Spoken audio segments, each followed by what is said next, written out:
오늘 주시는 말씀은 다니엘서 12장 1절에서 4절입니다.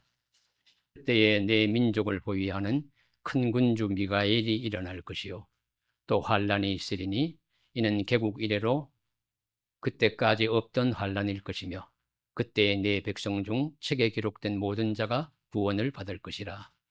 밤에 티끌 가운데에서 자는 자 중에서 많은 사람이 깨어나 영생을 받는 자도 있겠고 수치를 당하여서 영원히 부끄러움을 당할 자도 있을 것이며 지혜 있는 자는 궁창의 빛과 같이 빛날 것이요 많은 사람을 옳은 대로 돌아오게 한 자는 별과 같이 영원토록 빛나리라. 함께 보십니다. 다니엘아, 마지막 때까지 이 말을 간수하고 이 글을 봉함하라. 많은 사람이 빨리 왕래하며 지식이 더하리라. 아멘. 네, 1912년 세계 최대의 여객선 타이타닉호가 우리 빙산에 부딪혀 침몰했을 때 모 회사인 영국 런던의 화이트 스타 해운 회사 앞에는 수천 명의 사람들이 모여들었습니다. 배에 탄 사람들의 워낙 대부호, 귀족, 유명 인사들이 많았기에 언론과 대중의 관심도도 집중이 되었습니다. 그런데 잠시 후 해운회사 직원이 나와서 대형 게시판에 두 부류의 명단을 붙였습니다. 부유한 자와 가난한 자가 아니었고요. 1등실 승객과 상등실 승객도 아니었습니다. 게시판에 적힌 단 두 개의 명단은 살아남은 자와 죽은 자, 생명을 얻은 자와 생명을 잃은 자의 명단이었습니다. 그 배 안에서는 어떤 신분이었든지, 얼마나 많은 돈을 가졌든지, 얼마나 높은 직위를 가졌든지는 문제가 되지 않았습니다. 오직 살아남은 자의 명단에 이름이 있느냐 없느냐, 그것이 주요한 관건이었습니다. 세상은 우리에게 얼마나 많은 지식을 가졌는지, 얼마나 빨리 성공을 했는지 사람을 평가합니다. 4절의 말씀처럼 현대에 올수록 세상의 마지막이 가까울수록 많은 사람이 분주하게 왕래하며 지식을 더하기에 급급합니다. 그러나 역사의 대환란이 닥치고 하나님의 심판대 앞에 우리 모두가 설 때에는 세상의 타이틀이 힘을 발휘하지 못합니다.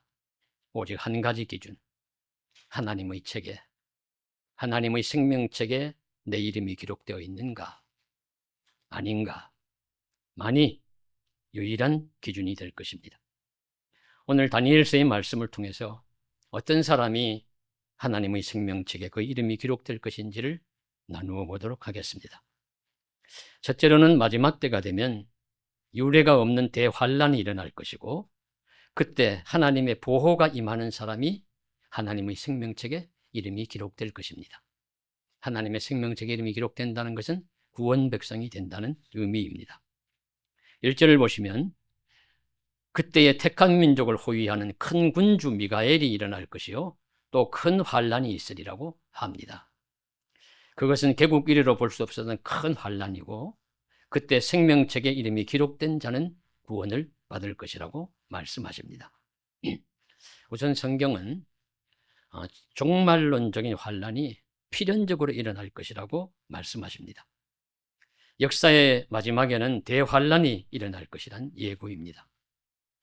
복음서의 종말장인 마가복음 13장에도 보시면 예수님께서 예루살렘 성전이 무너질 것이라 그렇게 말씀하시니까 제자들이 그것을 종말의 말씀으로 알아듣고 그러면 마지막 때가 되면은 어떤 일이 일어나겠습니까?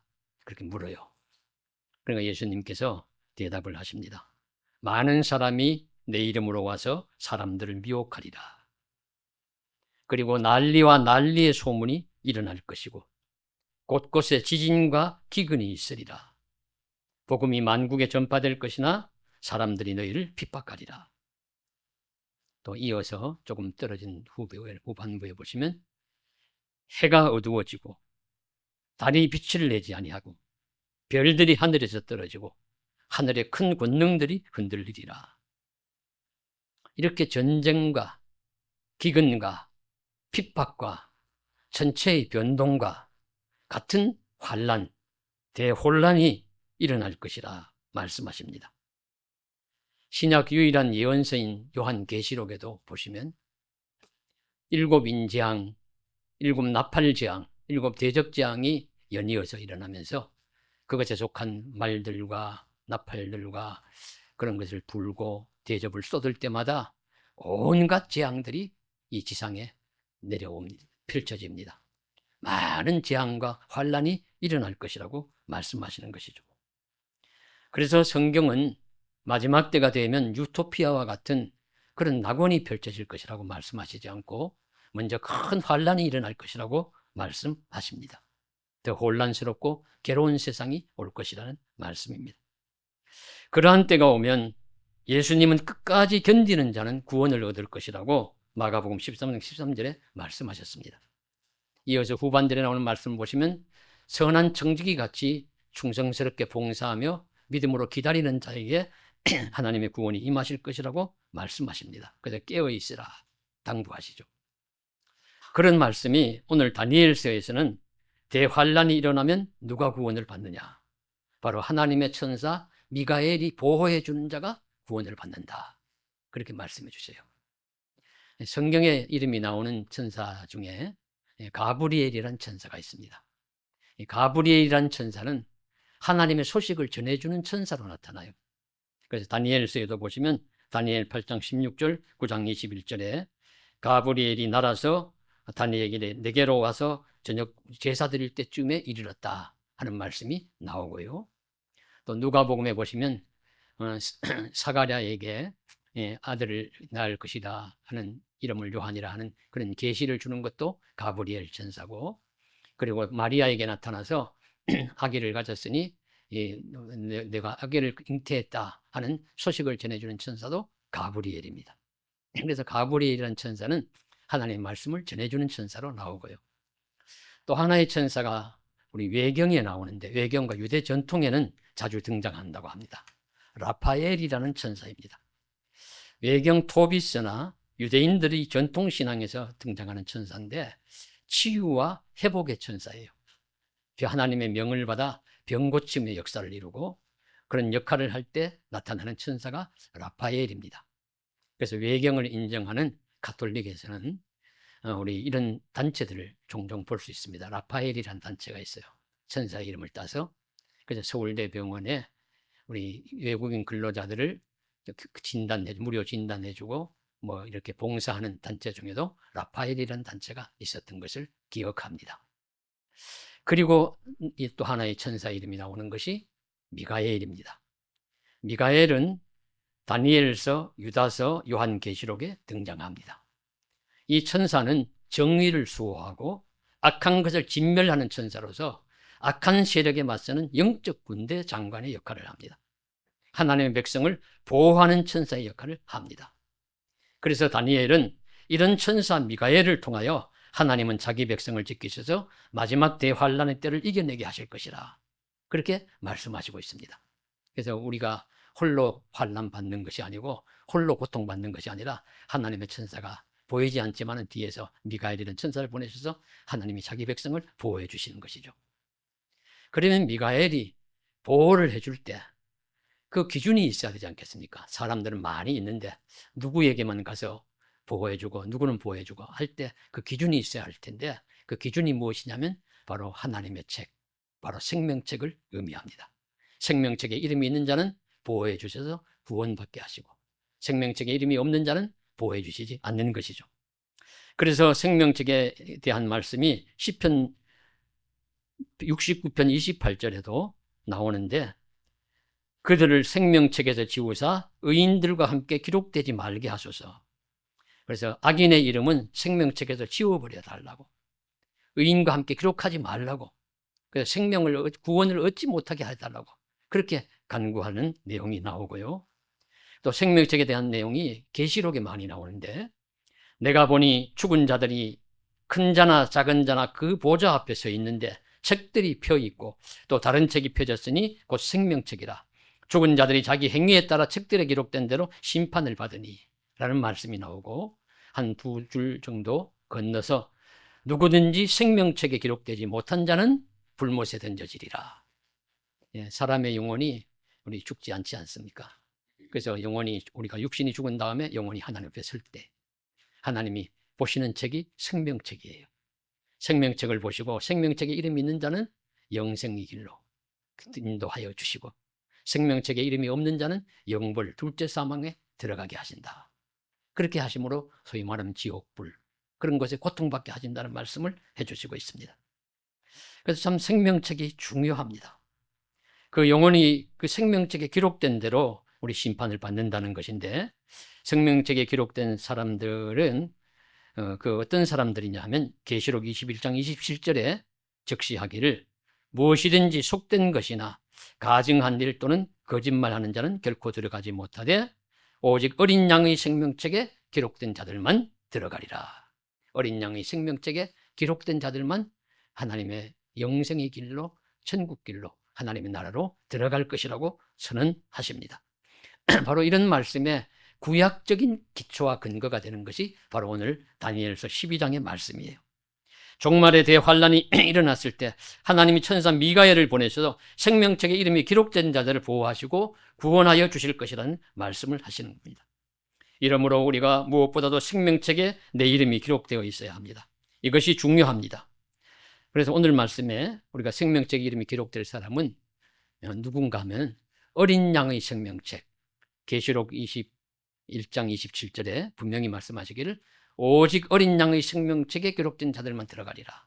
어린 양은 예수님을 의미합니다. 어린 양 예수. 그러니까 예수를 잘 믿는 사람은 생명책에 그 이름이 기록될 것이라는 말씀입니다. 그래서 어린 양 예수님의 생명책에 예수를 믿는 우리의 이름이 뚜렷하게 흐리지 않고 분명하게 맑고 선명하게 기록되어 있을 줄로 믿습니다. 종종 말씀드리지만 성경에 우리 어떤 족보의 이름이 나오거나 역대상하 보면 사람들의 이름이 유대인들의 이름이 많이 나와요. 노래하는 자들은 누구고 제사장 가문은 누구고 레위 지파는 누구고 이름들이 많이 나오고 또 에스라 2장 같은 데는 포로에서 돌아온 자들의 이름도 나오고 여호수아서 같은 데 보면 또 점령하는 곳에 지명이라든가 또 그런 지파의 이름들이 나오고 이렇게 할 때 우리가 읽을 때는 좀 힘듭니다. 말도 좀 서툰 우리 외국 사람의 이름이고 읽기도 힘들고 필사하면 필사하기도 쉽지가 않습니다. 그래서 좀 힘들죠. 아유, 왜 이렇게 이런 복잡한 이름들 이렇게 별로 의미도 없는 것 같은데 이렇게 많이 나오냐. 그렇게 생각할 수 있는데 우리가 그렇게 생각할 것이 아니라 이렇게 한번 생각해 보시길 바랍니다. 우리 교회에서 함께하는 단체들 중에도 국제사랑재단이나 월드비전이나 우리 장로의 신학대학 등이 있습니다. 그러면 그런 곳에서 한 분기별이나 또 우리 또 연도별이나 할 때 책자를 하나씩 보내와요. 사랑, 월드비전, 그래서 책자를 보내오면 그 책자의 뒤쪽에 가면은 그 후원자들의 명단이 나옵니다. 심지어 월드비전 같은 경우에는 제가 대략 해야 보니까 몇만 명 되는 것 같아요. 단체나 사람의 이름이. 그렇게 많이 빽빽하게 작은 글씨로 깨알 같은 글씨로 나오는데 제가 어디를 찾아보겠습니까? 비읍을 찾아보고 빗소망 교회가 있는지를 찾아봅니다. 그리고 빗소망 교회라는 이름이 선명하게 눈에 들어오면 가슴을 쓰러내면서 안도를 하면서 우리의 이름, 우리가 구호하는 것이 헛되이 돌아가지 않고 잘 기록되고 간직되고 있구나 하는 것을 알면서 안도의 숨을 쉬게 되지요. 그런데 만일 이스라엘 백성들이 당사자나 후손들이 내 조상의 이름이 성경 말씀 속에 기록이 되어 있을 때 얼마나 가슴이 뿌듯하고 감동적이겠습니까? 우리는 복잡하다고 그냥 흘려버릴지 모르지만 그 후손이나 그 당사자들은 내 이름이 거기에 기록된 것이 얼마나 귀하겠습니까? 바로 생명책의 이름도 그렇습니다. 생명책에 수많은 이름이 기록될 것이지만 수많은 사람들의 이름이 기록될 것이지만 내 이름이 그곳에 뚜렷하게 흐리지 아니하고 선명하게 분명하게 기록이 되어 있느냐 없느냐는 생사를 가름할 만한 중요한 일입니다. 하나님의 생명책에 우리의 이름이 뚜렷하게 선명하게 기록되어 있기를 주님의 이름으로 간절히 소망합니다. 우리는 예수를 믿는 사람들이기 때문에 어린 양의 생명책에 반드시 우리의 이름이 기록되어 있을 것입니다. 그 이름이 기록된 것을 감동적으로 바라보는 은혜가 나타나기를 주님의 이름으로 간절히 축복합니다. 예, 두 번째로는 생명책에 이름이 기록될 자는 부활의 소망을 품고 영생을 사모하는 믿음을 가진 자들입니다. 예, 2절에서 땅의 티끌 가운데서 잠자는 자들, 즉 육신의 죽음을 잠자는 자라고 성경은 종종 표현하는데 여기서도 그렇게 표현합니다. 땅에서 잠자는 자, 곧 죽은 자들이 깨어나서 영생을 얻게 될 것이라고 합니다. 그런데 모두가 영생 얻는 것이 아니라요, 우리 앞부분에서는 생명책에 기록된 자가 영생을 얻는다고 했는데 이번 두 번째 단락에서는 누구냐 하면 어떤 자가 영생을 얻느냐 하면 많은 사람을 옳은 대로 돌아오게 한 자, 그 자가 바로 하나님의 영생에 들어갑니다.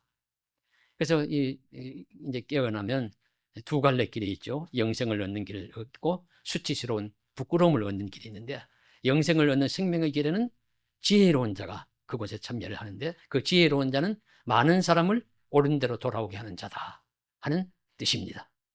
그런 사람은 하늘의 별과 같이 영원토록 빛날 것이라고 격려하십니다. 아름다운 약속이죠. 그래서 오늘은 이것을 살펴보고자 합니다. 부활의 소망을 품고 영생을 얻는 길을 가기 위해서는 지혜로운 자가 되어야 한다 하는 것입니다. 많은 사람을 옳은 대로 돌아오게 하는 자가 되어야 한다는 뜻입니다. 이런 자가 누가 있을까요? 많은 믿음의 인물들이 있으시겠죠. 그러나 그 중에 대표적인 자가 오늘 다니엘서의 주인공인 다니엘입니다. 다니엘은 지혜자입니다. 지혜자 중에서도 지혜자입니다. 많은 사람을 옳은 대로 돌아오게 한 자입니다. 새벽 예배 시간에 에스겔서를 보다 보니까 에스겔 28장 2절에 이런 말씀이 나옵니다. 내가 다니엘보다 지혜로워서 은밀한 것을 깨닫지 못할 것이 없다 하고 누구에게 이야기하냐면 두로의 왕에게 하나님이 책망하시는 거예요. 두로 왕이 교만해서 내가 참 지혜로운 자다 하면서 자신이 자만해서 교만하기를 나는 다니엘보다도 더 지혜로워, 이렇게 비교를 했다는 거예요. 그래서 하나님이 내가 어림도 없다, 내가 다니엘처럼 지혜롭다고? 너는 지혜로운 자가 아니야, 너는 어리석은 자야, 우둔한 자야, 멸망할 자야 라고 말씀하시면서 이 두로 왕을 책망하시는 말씀에 이 다니엘을 비교하는 말씀이 나와요. 예, 다니엘은 그만큼 하나님의 지혜를 가진 자였습니다. 하나님의 은밀한 부분까지도 알게 하신 사람입니다. 세상에 자기가 꾼 꿈을 잊어버리고 그 꾼 꿈이 무엇인지를 말하고 그것을 바르게 해석하라는 느부갓네살 앞에 당시에 많은 술객들과 박사들이 이것을 행할 사람은 하늘의 신들밖에 없다고, 사람으로서는 그렇게 할 자가 아무도 없다고 얘기했을 때 다니엘은 하나님 앞에 계시를 받아서 그것을 그 꿈이 무엇인지를 이야기하고 해석해주는 유일한 자였습니다. 그만큼 하나님의 지혜가 있는 자였고 당시 이후에 일어날 세계 역사의 방향과 진로에 대해서도 정확하게 말한 인물이 다니엘이었습니다. 좀 더 구체적으로 다니엘이 어떻게 사람들을 옳은 길로 인도하였는가를 보실 때 우리 첫째로는 신앙의 지조를 지킴으로 바른 신앙의 본을 많은 사람들에게 알게 하였습니다. 신앙의 지조를 지켰어요. 그것이 이제 바벨론 왕궁에 붙잡혀가서 많은 소년들과 함께 영재교육을 받을 때 그 이스라엘에서 온 4명의 다니엘, 사드락, 메삭, 아벳느고 이 4사람이 우리는 왕의 진미를 거절하겠다. 왕이 주는 기름진 음식 안 먹어도 우리는 건강하게 잘 공부하고 잘 살아갈 수 있다. 지혜로운 자가 될 수 있다. 그렇게 이야기하니까 환관장이 아이고 그랬다가 너희들이 말라가고 건강을 잃어버리고 하면 내가 책망이 있을 거니까 시험 한번 해보자. 그래서 열흘 동안인가 시험을 하잖아요. 그래서 채식만, 다니엘과 친구는 채식만 먹고 다른 우리 소년들은 그저 만난 기름진 음식들을 먹는데 이 다니엘이 그들 못지않게 다니엘과 세 친구는 건강하고 지혜로운 자가 되었다 하는 말씀이 나옵니다. 신앙의 지조를 지켰다는 의미예요. 바벨론 왕궁에 있는 맛난 음식이 뭐 잘못된 것이라기보다는 우상의 제물이 많기 때문에 우상의 제물로 당시에 몸을 더럽히지 아니하려고 신앙의 지조를 지키면서 이런 절개를 지키면서 살았던 그런 말씀인 것이죠. 그래서 이 다니엘과 같은 자는 참 지혜로운 자입니다. 그리고 다니엘서 6장에 보시면 또 왕의 어인이 다른 왕 이외의 다른 신이나 우상에게 절하는 자들은 누구든지 사자굴에 던져놨는다는 그런 조서가 우리 다 반포되었음을 알고서도 다니엘은 하루 3번씩 기도한다는 그 약속을 지킵니다. 저버리지 않습니다. 그래서 사자굴에 들어가지요. 들어가도 사자의 이불을 봉해서 다니엘을 살려주십니다. 이렇게 다니엘은 기도의 본을 지킵니다. 그리고 지혜로운 자의 삶을 살아가는 것이에요. 많은 사람을 옳은 대로 돌아오게 하기 위해서 솔선수범, 모범을 보이는 것입니다. 다니엘서 9장에 보시면 다니엘이 예레미야의 예언을 읽고 70년 후면 바벨론 왕궁에서 돌아올 것이라는 그런 예언을 읽고서는 금식하며 그 말씀이 이루어지기 위해서 또 기도합니다. 지난주에 말씀드린 것처럼 자기의 시간을 기도로 채워나갑니다. 그래서 하나님의 역사, 하나님의 약속을 기다리는 성도의 자세는 다름 아닌 기도하는 삶이라는 것을 몸으로 보여줍니다. 신빙성 있는 역사의 진행 과정을 환상으로 보고 기록함으로써 세상과 역사의 주인이 하나님이심을 온 세상에 증거합니다. 이런 삶을 살아가므로 다니엘은 실로 많은 사람을 하나님께로 옳은 대로 인도하는, 돌아오게 하는 선한 영향력을 주었습니다. 그러므로 우리도 한 사람의 성도로서 지혜로운 삶을 살아야 할 것입니다. 지혜로운 삶이란 단순히 내가 처세술이 좋아서, 삶의 기술이 좋아서 내 하나 잘 산다는 의미가 아닌 것입니다. 참된 지혜는 많은 사람에게 하나님의 살아계심을 보여주는 것입니다. 어떤 경우에도 신앙의 지조를 지키고 기도하는 삶을 살며 말씀에 순종하면 하나님이 복을 주시고 참 생명을 주실 것임을 세상 만방에 보여주는 사람이 지혜로운 삶입니다. 그런 지혜로운 삶을 사는 다니엘과 같은 자는 하늘의 별과 같이 영원토록 빛날 것입니다. 우리도 하늘의 별처럼 빛나는 영원하고 아름다운 삶을 소망하는 지혜로운 자들이 될 수 있기를 주님의 이름으로 간절히 소망합니다. 세 번째로는 생명책의 이름이 기록될 성도는 시대의 징조를 잘 분별하여 진리를 보존하는 자입니다. 마지막 때의 시대의 징조가 어떠하냐? 4절 말씀이에요. 많은 사람이 빨리 왕래하며 지식이 더하는 사회가 될 것이라고 말씀을 하는데, 다른 번역서를 보니까 많은 사람이 이리저리 돌아다닐 것이요, 그래서 알미 늘어날 것이요 라고 번역한 성경도 있었습니다. 사람들이 지식을 갖기 위해서 이곳저곳을 분주히 돌아다닐 것이라고 이야기하십니다. 오늘날의 모습을 보는 것 같지 않습니까? 지식을 얻거나 새로운 정보를 얻기 위해서 예전 같으면 훌륭한 사람을 찾아가고 직접 만나기 위해서 어떤 곳을 또 방문하기도 하고, 그리고 또 통상적인 방법이 책을 읽으면서 많은 지식을 습득하기도 합니다. 그러나 이제는 사람들이 책을 잘 읽지 않아요. 이건 통계로 나옵니다. 이제는 지식과 정보를 구하기 위해서 어떤 사람을 특별히 잘 찾아가지도 않습니다. 어떤 또 지명을 또 찾아가서 확인하거나 그러기도 잘 않아요. 이제 찾고 구하고 분주하게 하는 것이, 힘쓰는 것은 눈동자, 손가락, 아주 바쁩니다. 분주합니다. 지식을 얻기 위해서 매우 바쁘게 분주하게 움직입니다. 그런데 지식이나 정보를 얻기 위해서는 단순히 빨리 많이 얻는 것도 중요하겠지만 그보다 더 중요한 것이 정확하고 올바른 것을 얻느냐, 이것이 중요합니다.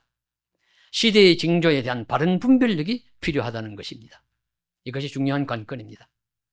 그래서 우리가 AI를 이제 보편화가 되어서 초보 수준이지만 잘 사용을 하는데요.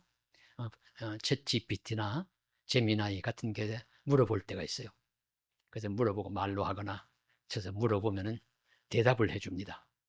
대답을 하면서 제일 끝에 빠뜨리지 않는 말이 나오는 말이 하나 있습니다. 뭐냐면, 챗GPT나 또는 제미나이는 AI이며 실수할 수가 있습니다. 그렇게 나와요.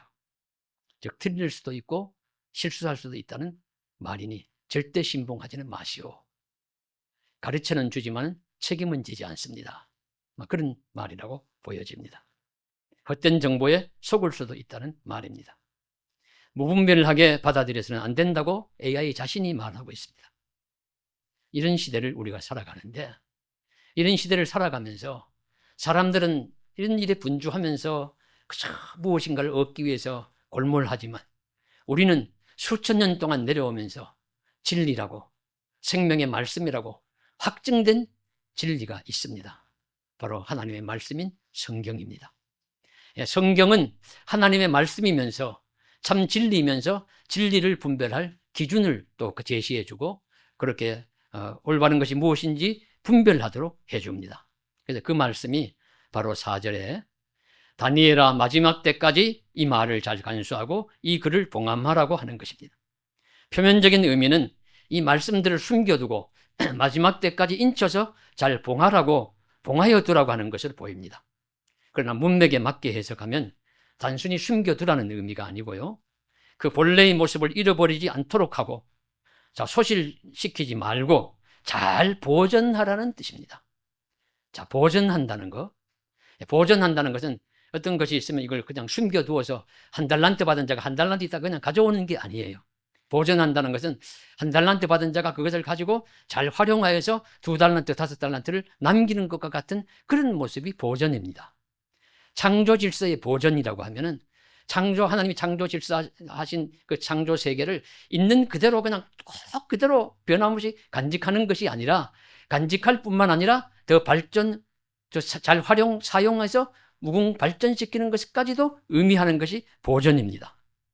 그래서 진리를 보존한다는 말씀은 진리를 잘 간직할 뿐만 아니라 잘 활용하여서, 잘 드러내어서, 잘 사용하여서 많은 사람에게 유익하게 하고 세상을 유익하게 하는 것으로 빛을 보게 한다는 그런 뜻이 될 수가 있겠습니다. 그래서 이 보존되어야 합니다. 하나님의 말씀과 진리는 잘 보존되어야 합니다. 그걸 구석에 이렇게 묵혀두고 꺼내놓지도 아니하고 그러면 되지 않는다는 말씀이죠. 그저 꺼내놓고 자꾸 보고 따라 없어지면 뭐도 새로운 성경책을 사더라도 그렇게 활용하는 것이 중요합니다. 그래서 이 보존해야 된다. 진리를 보존하라는 말씀으로 오늘 다니엘서 12장 4절의 말씀을 해석을 하겠습니다. 보존한다는 것을 여러분 좋아하시는 커피 이야기를 예로 들면서 말씀을 맺고자 합니다. 한때 세계에서 가장 비싼 커피로 불리던 루아 커피가 요즘은 그 영광을 잃었다고 해요. 그래서 루아 커피 하니까 생각이 났습니다. 저도 어떤 분이신가 좀 몇 개 이렇게 주셔서 너무 향기가 좋고 맛이 있어서 그것을 타가지고 이렇게 막 돌렸던 기억이 나는데, 근데 요즘은 루아 커피란 말도 잘 못 들어보고 잘 보이지도 않아요. 왜 이렇게 그 영광을 잃었느냐 하면은, 루아 커피는 야생 사양 고양이의 배설물에서 원두를 얻는 독특한 방식과 희소성 덕분에 세간의 이목을 끌었습니다. 그런데 수요가 급증하며 실상이 드러났는데, 사양 고양이를 철창에 가둔 채 커피 체리만 강제로 먹이는 사육 방식을 하다가, 그렇게 길러서 루아 커피를 이제 원두를 채취하다가 그게 폭로됨으로써 고급 커피 시장에서 외면당했다고 합니다. 그래서 그만 그 영광을 잃어버렸어요. 반면에 2004년 베스트 오브 파나마라는 커피 경매 시장에서 신의 얼굴을 보았다는 극찬을 받으면서 세계를 놀라게 한 커피가 있는데 이름이 게이샤 커피라고 합니다. 그 게이샤 커피는 어떤 인위적 공정에 기대지 않았고요, 고산지대의 혹독한 환경을 온몸으로 견디면서 품종 본연의 맑고 투명한 향기를 고스란히 뿜어낸 그런 원두를 가지고 만든 커피라고 해요. 그래서 아주 극찬을 받았다는 그런 말씀이죠. 내용은 무엇이냐 하면, 커피도 억지로 강제로 만든 것이 아니라 자연에서 잘 보존되고 그것이 참 향기가 나고 각광을 받는다는 의미입니다. 이 커피에 엇갈린 운명에서도 우리가 얻을 교훈이 있습니다. 세상의 주목을 얻기 위해 기괴한 포장을 덧입히거나 타인을 수단으로 삼는 삶은 결국 허무한 종말을 만든다는 것이고요, 진정한 가치는 어떤 본질의 맛과 향기를 품고 있느냐에 달려있다. 그 보존성으로 결정된다는 의미를 가르쳐 주시고 있습니다. 그 진리는 그 자체로 빛이 날 것입니다. 그러므로 그것을 잘 보존해야 할 우리가 책무가 우리들에게 있습니다. 그 진리는 성경 말씀이요, 오늘 다니엘이 전해주는 내용도 포함이 됩니다. 현대라는 종말의 시대를 살아가면서 혹독한 환경에도 불구하고 우리가 말씀의 진리를 잘 보존함으로 그 말씀의 맛과 향기를 잘 드러내는 빛이 될 수 있기를 간절히 소망합니다. 이런 진리를 잘 보존함으로 생명책에서 우리 이름이 맑고 투명하고 또렷하게 새겨지는 역사가 나타나기를 주님의 이름으로 간절히 축복합니다. 기도드리겠습니다. 사랑하는 하나님 아버지, 오늘도 주님 앞에 나와서 무더운 날씨 가운데서도 예배를 드립니다. 우리의 예배를 받아 주시옵소서. 감사하고 찬송하는 마음속에 함께해 주옵시고 하늘의 별과 같이 빛나는 삶을 살게 하여 주옵시며 천사장 미가엘이 보호해 주셔서 구원받는 자의 명단에 들어가게 하시고 생명책의 이름이 잘 기록될 수 있는 저희 삶이 되도록 역사하여 주시옵소서. 사람들을 올바른 대로 돌아오게 하는 그런 귀한 길을 걷게 하여 주시옵소서. 예수 그리스도의 이름으로 간절히 기도드리옵나이다. 아멘.